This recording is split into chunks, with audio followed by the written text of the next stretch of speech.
Educational WFSU-FM and the first North Florida serial broadcast.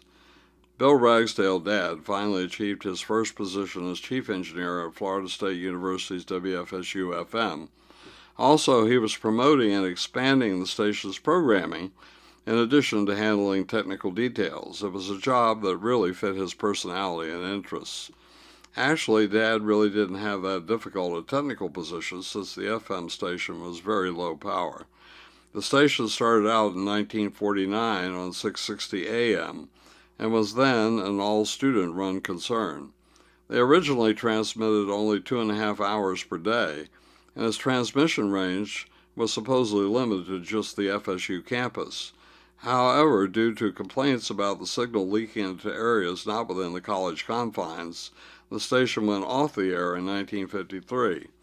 I think this is about when Dad became involved and the station procured a low-power FM license, returning to the air at 10 watts on 91.5 megahertz in July 1954. Dad helped make the station professional, adding programs that were interesting to many people, assuming these people were into the arts. There was no rock and roll or country programming to my knowledge. This is quite possibly the time when Dad became acquainted with Robert Bob Kohler. As previously indicated, Kohler's obituary stated that he, 1, designed and built WFSU-FM and WFSU-AM, 2, designed and built with Bill Ragsdale, Willie the Weatherman, WFSU-TV.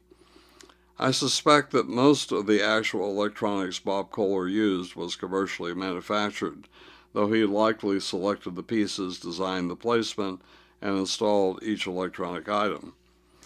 Dad made recordings of concerts in Opperman Music Hall, the large concert hall at the music school, and put these on the air whenever he could.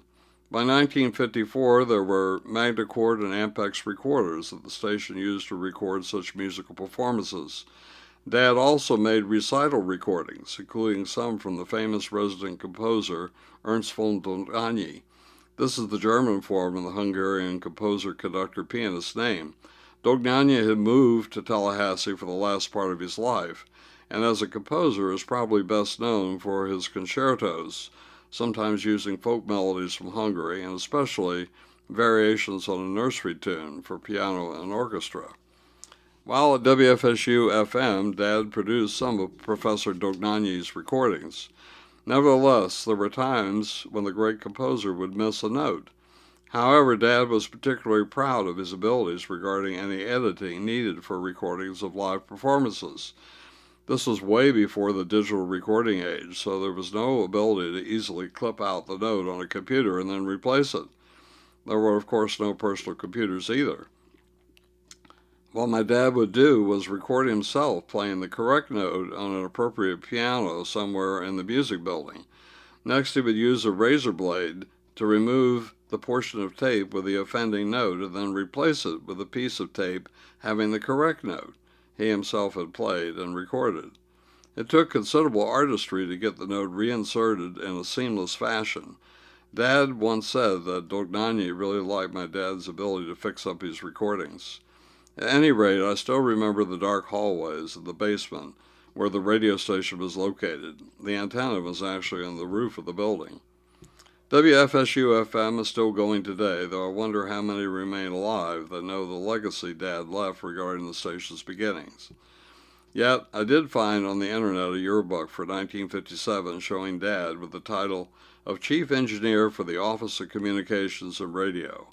It is quite a title for such a small station.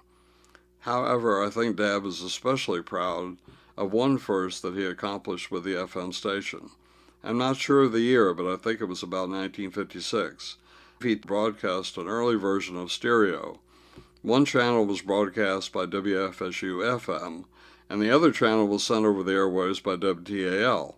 I remember listening to that first transmission. It was quite a novelty, though the quality of the two channels was unequal. AM did not have the low noise and wide frequency range of FM, so it really wasn't like the true stereo transmissions that became available in the 1960s, earlier in other areas. Nevertheless, It was a milestone for Tallahassee.